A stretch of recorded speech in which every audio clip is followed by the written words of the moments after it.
If you read the entire Bible through and through and believe in the entire thing, I can imagine everybody in here doing the same thing.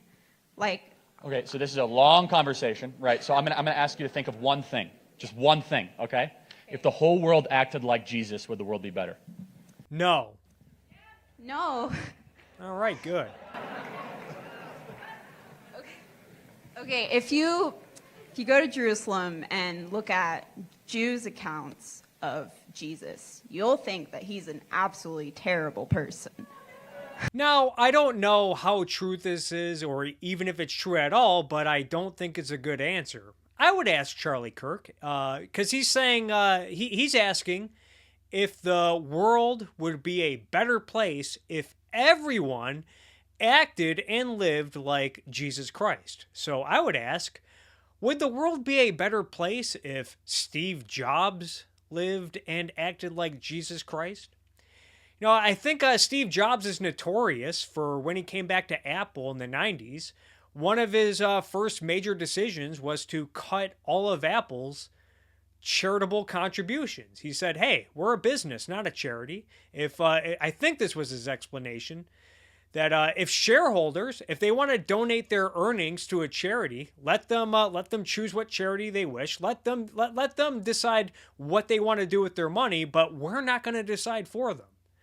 And I think that's the right decision, but is that something that Jesus would do? Would Steve Jobs have even programmed a computer or started a computer business like Apple if he acted and lived like Jesus Christ? If he just spent his life going around telling stories about ghosts and demons and angels and talking about things like divine revelations and judgment days, demanding that people give up their property and the meek shall inherit the earth and help out the less fortunate with no expectation of reward for yourself. And turning a cheek to your enemies. Speaking of which, yeah, turning a cheek to your enemies.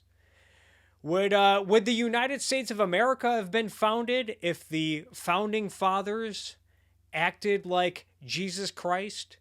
When the British imposed taxes on tea and imports and other taxes? If the founding fathers just turned cheek and didn't do anything about their enemies, would we have a United States of America? Is that if they acted like Jesus?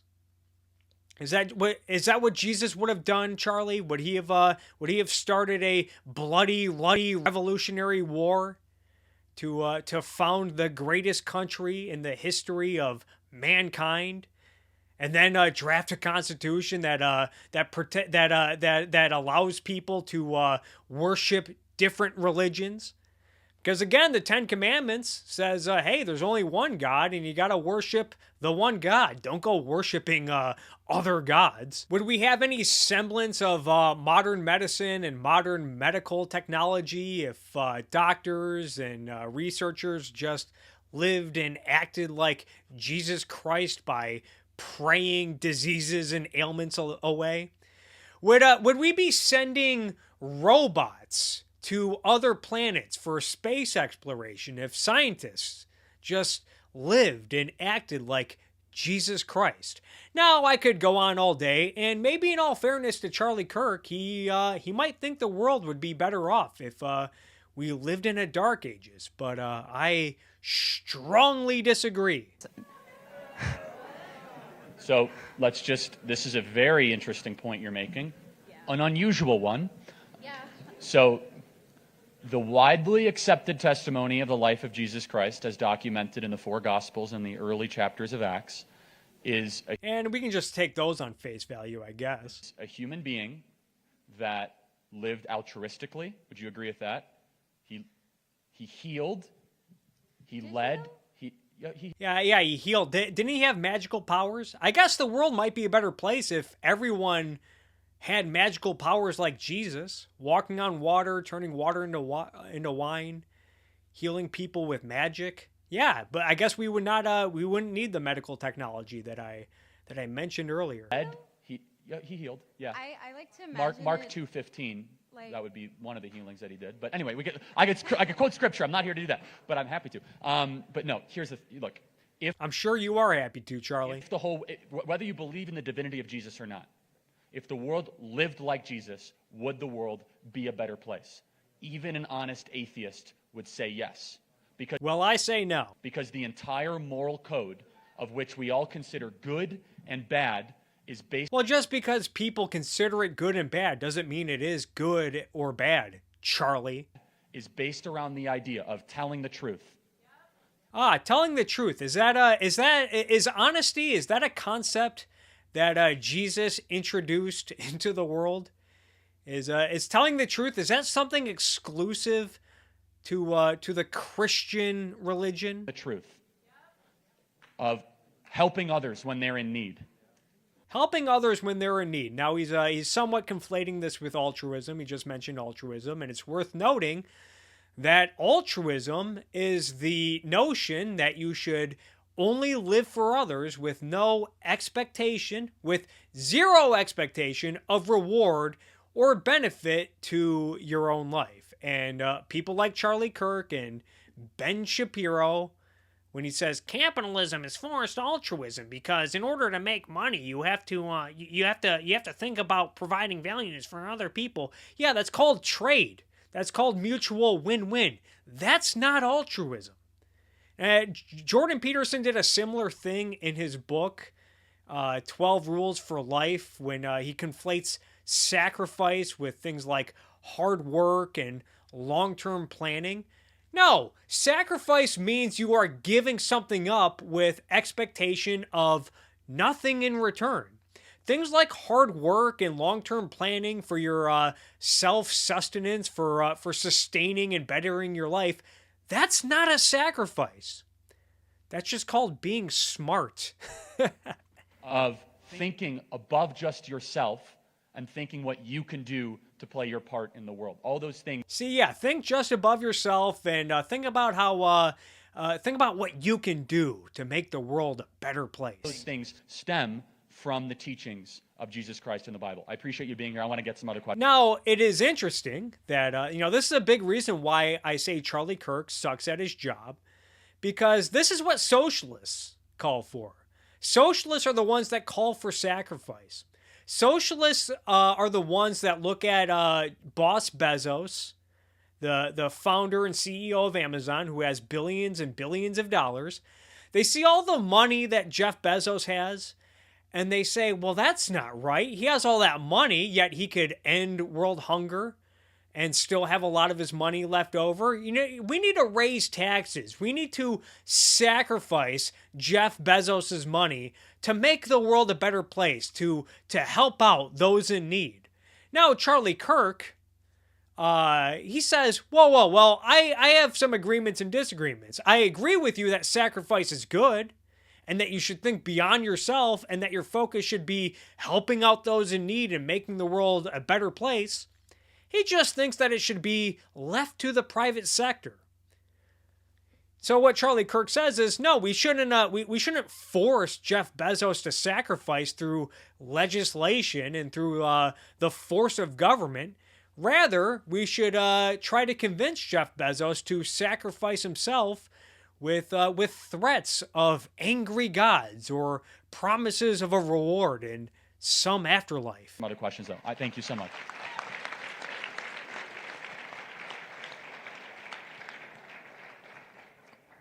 Hey, Charlie. Quick note, conservative atheist. Hi. We're out in full force today. So can I talk about your atheism? I'd love to, but it's probably running out of time. Just notice how eager Charlie Kirk is to talk to this conservative about atheism. Now, I do got to skip ahead because this guy asks an unrelated question, and I want to focus this on the realm of religion. With your permission, I'd love to ask you about your atheism, though. Is that okay? And here we go. Sure. Okay. So, although I would like to note that I wasn't disagreeing when I came up. I was just trying to get your opinion. No, I find... Now, I think, if memory serves me correctly, I think Charlie Kirk mentioned at some point in this event that Turning Point USA, his organization, isn't really that interested in religious matters, but Charlie seems pretty interested in the fact that this conservative does not believe in God. But let's see what they talk about. I find it interesting to meet atheists because I am perplexed by it. So he's perplexed by it. You hear that, guys? My first question is, do you hope you're wrong? Now I have not really put much thought into this question, but are we sure that we want the Christians to be right? Because if you've read the Bible, the Christian God kind of seems like a dick when he decides to kill everything on earth with a giant flood, and when he dares Abraham to kill his son, and when he uses Job to prove a point to Satan, and when he puts babies in virgins' wombs so that they can grow up and be an example of how noble sacrifice is. Yeah, not a God I can really get behind, Charlie. So I do run into, there are some things that I sometimes think about. Like, do you want there to be an afterlife? Yeah. Okay, good. I just don't. I mean, I think it'd be nice if all the good people got to go somewhere and all the bad. I just don't happen to believe in that. So are you an agnostic or an atheist? Huge difference. I think I can. Now, this is all besides the point, because whether or not an atheist would want a God to be real, it doesn't prove anything. That's just wishful thinking. Oh, I see you don't believe in unicorns, but wouldn't it be nice if unicorns that flew around and left rainbow trails behind, wouldn't that be nice? Who the fuck cares? I consider myself an atheist. I don't think that there's anything after. But I do, I do think it would be nice, but I just don't believe that it is there. Well, that's good, because that's the first step, because if you hope you're right, then you're hoping for something that's not good, and that would be not a good thing. So I'm going to say one thing. I mean, no offense by this, but I'm going to say it. Without God, there would be no atheists, so I just had to get that off my chest. I meant no offense by that whatsoever.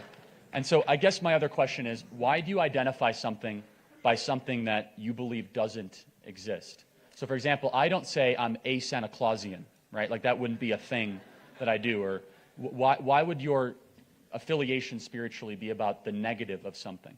And what gives you the certainty that that something doesn't exist? So I use the term atheist just because it's what we've generally agreed to call. Fair. That's a fair response. If you want to ask me why it's like that in the first place, I don't know. Okay, so the last thing I'll say. All right, I'm going to help this guy out. It's because religion, why does this guy call himself an atheist? It's because religion is what's popular. Religion in America, especially, is what's ubiquitous. At least when it comes to the realm of metaphysics. Most people are believers and identify with a certain sect of a religion. So when the idea of an all-knowing, all-powerful creator creating reality, when that idea is rejected by a minority of people within a society, it's helpful to have a concept that explains the rejection. That aside, Charlie's point about, without God, there would be no atheists. The fact that a word exists to describe non-believers is not proof that God exists. Because if God does not exist, well, that means billions of people are wrong. Okay, so the last thing I'll say is this. I'm going to tell you what I think, and something to think about, because I could tell you're coming from a good place. I don't have enough faith to be an atheist. He does not have enough faith to be an atheist. Yeah, no. See, I used to be very Christian, and then I don't know. So let me tell you why I think that to believe that the world we live in, the biology. So what's Charlie implying here by turning this into a faith pissing match, turning it into a competition over who needs the bigger leap of faith, atheists or Christians? Is Charlie not implying that faith is in fact irrational? Otherwise, why make this about who needs to take the bigger leap of faith? It sounds like Charlie is admitting that his belief in a God requires faith, and lacks reasonable judgment, hence why he needs to make his argument as, well, I think it takes more faith to not believe in God than to believe in what I believe. Charlie is not making this about reason. He's not giving you a reasonable explanation. He's not giving you evidence for God's existence. He's not giving you a logical case to buy into the Christian religion. He's merely turning this into an argument over degree rather than principle. That we know to be true, the physics we've discovered, the math, of which I believe math is a language that God gave us to make order of a chaotic world. Nigga, get the fuck out of here. So, God gave us math. Did you hear that, folks? God gave us math as this language for us dumb humans to make sense of a chaotic world. And I find this hilarious for a variety of reasons. You know, God gave us math. Is that what happened? Is this even hinted at in the Bible, in the Old Testament, in the New Testament? Did God send down an angel to deliver the concept of numbers and the order of operations to Abraham? Did God explain fractions to Moses through divine revelation? And I tried looking this up. I went on my Bible ebook, which I have. And I searched for words like arithmetic and algebra and multiplication and subtraction and addition. I couldn't find anything related to math in the fucking Bible, so I think Charlie is just pulling this out of his ass. But if anyone can cite any Bible verses that backs this up, please mention it in the comments, and I will happily look into it. But secondly, math is not a language. Now, maybe Charlie, I'll give him the benefit of the doubt, maybe he was just speaking colloquially, but this needs to be corrected. Math is the science of measurement, and human beings use measurement to expand our knowledge beyond the perceptual level. We use the science of measurement, we use mathematics to expand our knowledge of reality so that we can better understand reality, so that we can conquer reality in order to make human life better, in order to improve the standard of living. And I think this shows how low Charlie Kirk thinks of humanity. Now, Charlie has expressed this explicitly before. I did a video on it where he said that human beings were just broken creatures. But now he's saying that us dumb human beings, we are incapable of conceiving and discovering things like numbers and arithmetic principles on our own without some omniscient, all-knowing being coming down from the heavens to explain it to us. And I think this is a big reason why conservatives cannot consistently defend freedom. How can you have this low of a view of humanity and also advocate for their freedom?